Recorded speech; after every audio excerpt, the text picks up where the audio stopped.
Everyone knows the story of Bloody Mary, and everyone knows how to summon her. Say her name 3 times in front of a mirror with the lights off. Of course, there are slight variations to the exact story depending on where you live, but it's basically all the same, right? My school was no different. A bunch of us girls in the 7th grade would gather up in the bathroom at least once a week, turn off the lights, and say her name 3 times. Of course, nothing happened, but I always kept my eyes squeezed closed, so even if something did happen, I wouldn't have seen it. We were a bit morbid, thinking back on it. I knew that it wouldn't work, but also knew that we shouldn't be tempting fate. The urban legend states that she would kill you or scratch your eyes out, so why exactly would we even have to try and summon her? I guess kids do stupid things when they're young, but that's no excuse for how far it went. Like I said, it started with a bunch of us 7th graders doing the ritual in the bathroom closest to our 4th period class.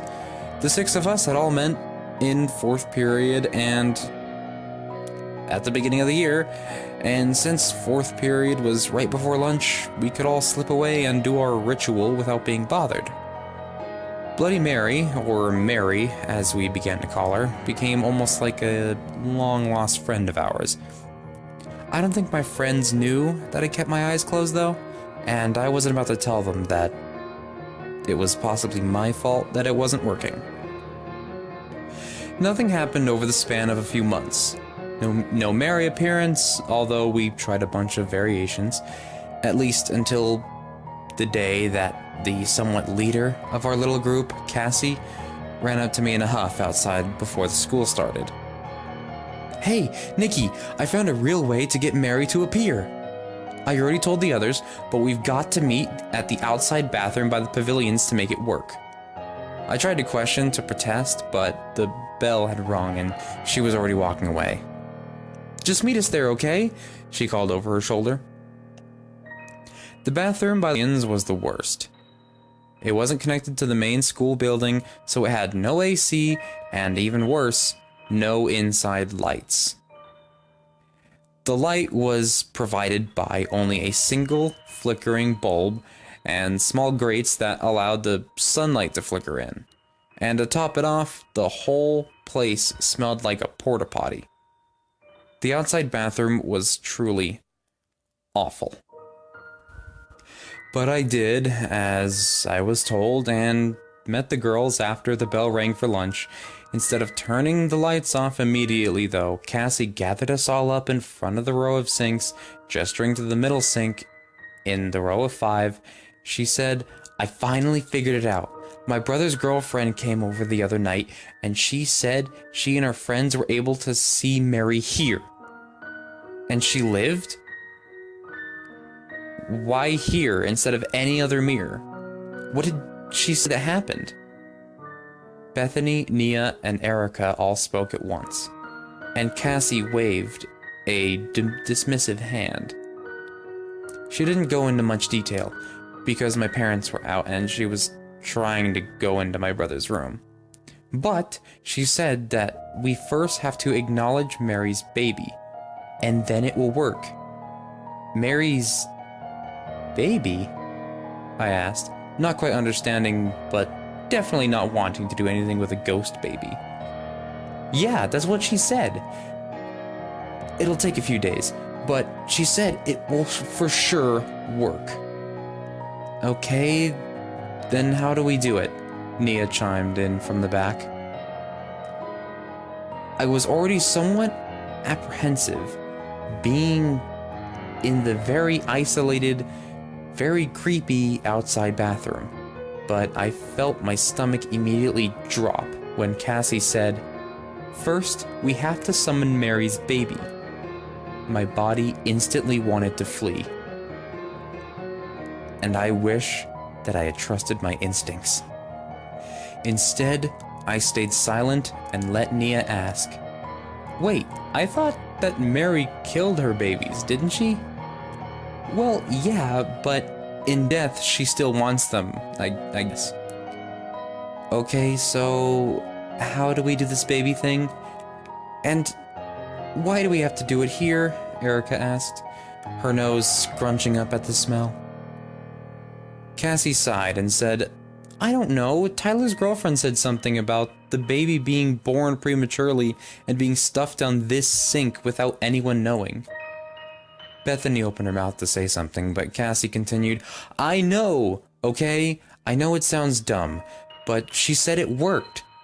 And what we've been doing hasn't. So, can we at least try, right?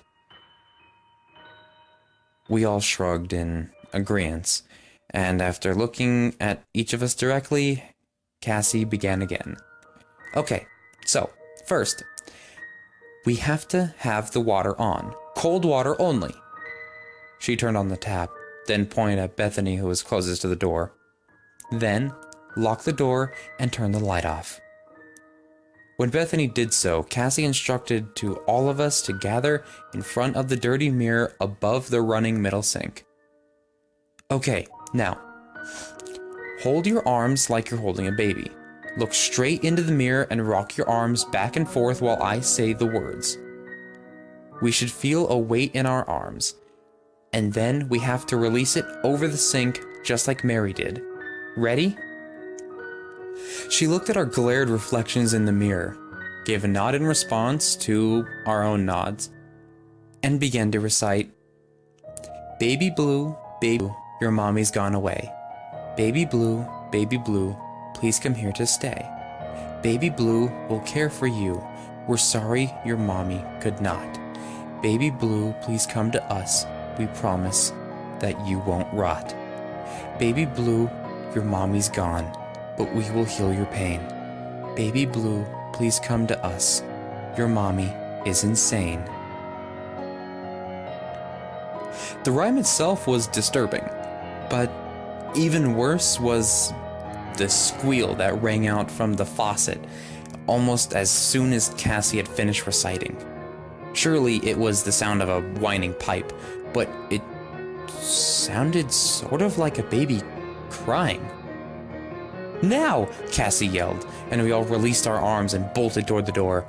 Once safely outside, Cassie looked at us and grinned. I think it worked. We have to do this again every day for the next week or so, but I think it worked. We all looked at each other, unsure if we had all experienced the same thing, and then Bethany spoke up. What was that sound? Was it the baby or just the pipes? Cassie shrugged. I don't know, but once we finish this thing, it's really going to work. Let's meet here at the same time tomorrow. With that, she turned and began walking to the cafeteria, and we all slowly followed. The next day, we met outside the bathroom again at the same time. This time, when Cassie turned on the faucet, the squealing began immediately. It truly sounded like a baby crying, and I was freaked out immediately. But Cassie shut down my objections and told Bethany to lock the door and turn off the light. As soon as the lights were off, I squeezed my eyes shut. Cassie recited her poem, and I tried my best to block out the sound of the crying, baby-sounding, squealing water faucet. What I couldn't brush off, though, was the weight that I had felt suddenly placed in my cradled arms. When Cassie said, "Now," I was the first to the door. I tried to ask the girls about it, but none of them would honestly answer whether or not the pipe sounded like a crying baby, or if any of them had felt like there was a weight in their arms. We repeated this for the next few days, but I no longer cradled my arms. I may have imagined it, but I did not want to feel that weight again. After Friday's ritual, Cassie grinned at us all and said Monday should be the final one. We'll finally see Mary. We all talked over the phone during the weekend, but Erica was the only one who felt anything similar to the apprehension that I did. She didn't tell the others, though only me. So when Monday came around, I guess that I wasn't the only one feeling the growing dread in the pit of my stomach.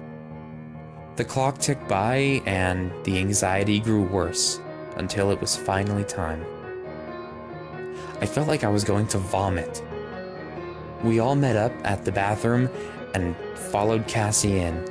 Her confidence seemed to spread throughout us, and while it did help a bit, I felt like the other girls had gotten the majority of it. I still ended up in front of the mirror, terrified.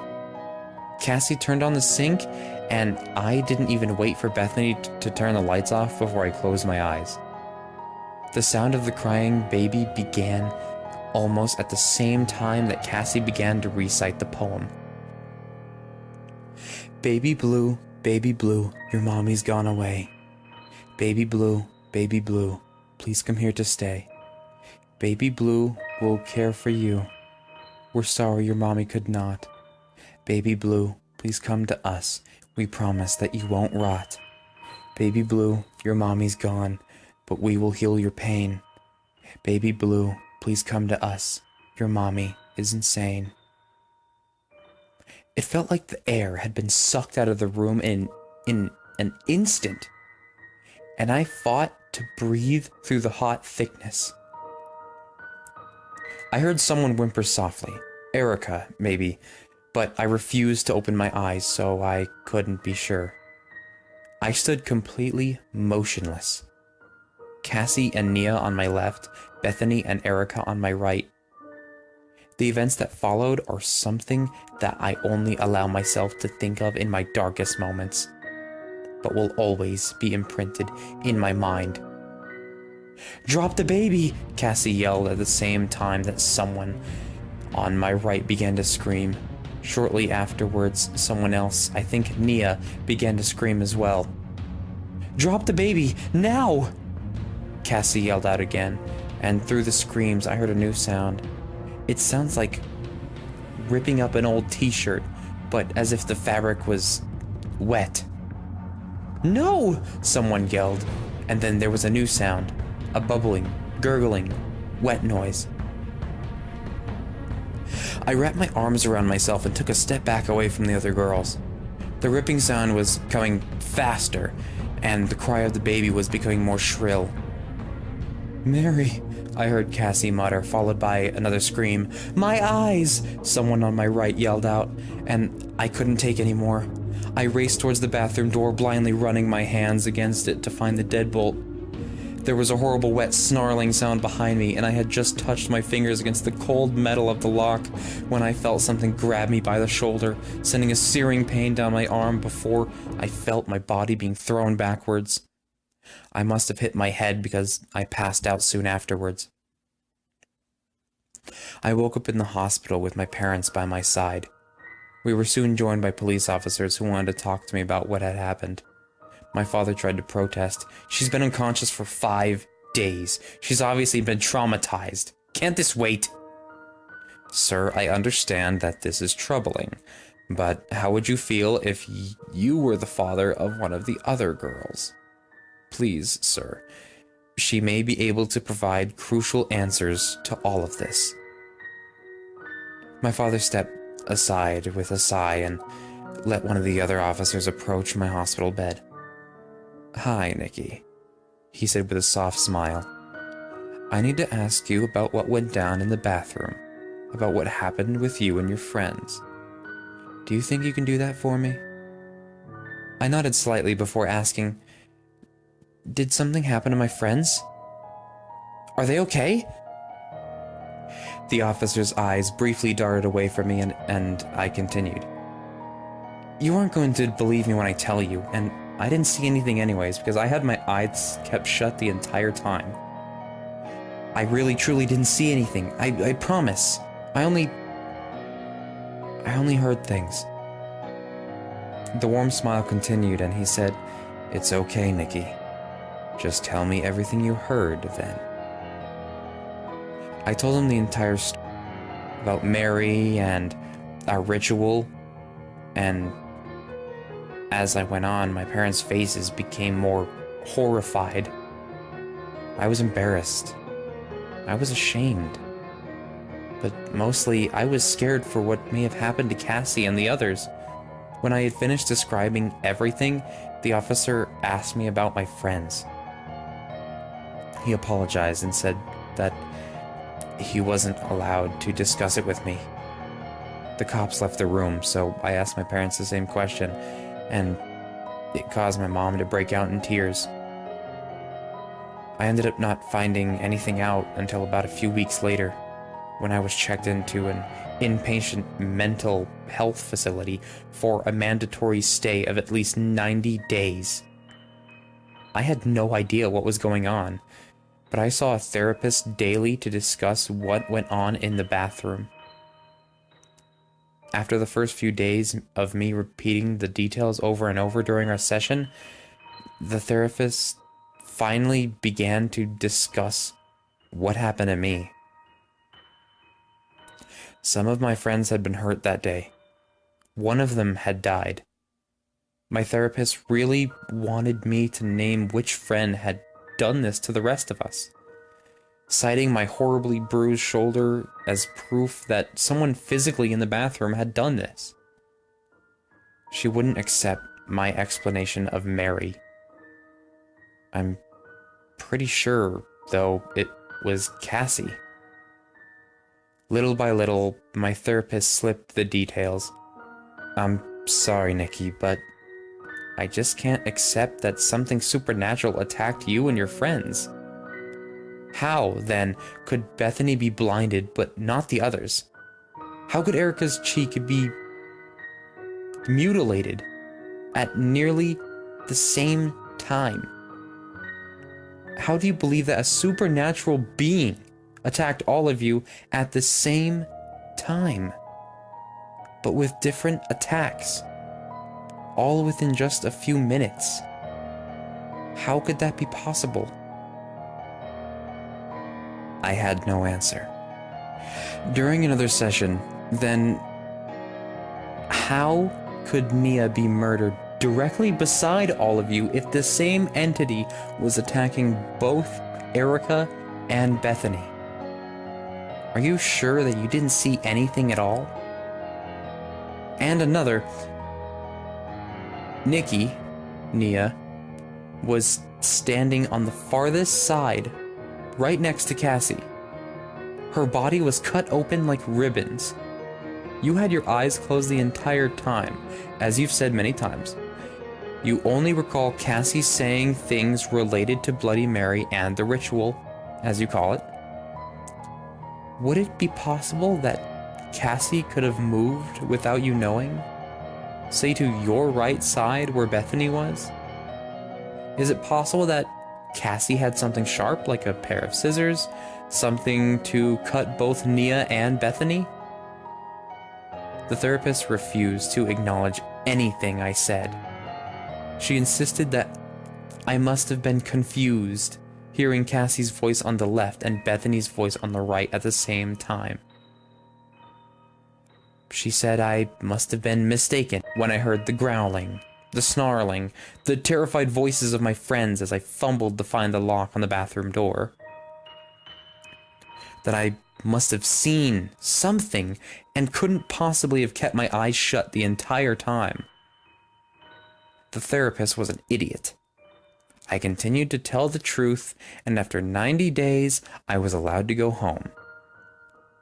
I had missed Nia's funeral, and I soon found out that Bethany and Erica were leaving the state, while Cassie had been charged and confined to a psychiatric hospital for Nia's death. My parents chose to homeschool me. It's been 10 years, and I try not to think about any of this. In fact, I was able to forget about it for a few years. I was able to live my life normally, albeit avoiding mirrors as much as possible, just living my life and getting by, until Cassie called me a few days ago. I don't even know how she found my number, but she's left a few voicemails now and hasn't stopped calling. I listened to one voicemail, heard what she wanted, and now I'm trying to convince myself that I want nothing to do with any of it. She has a plan set, and I don't want to be involved.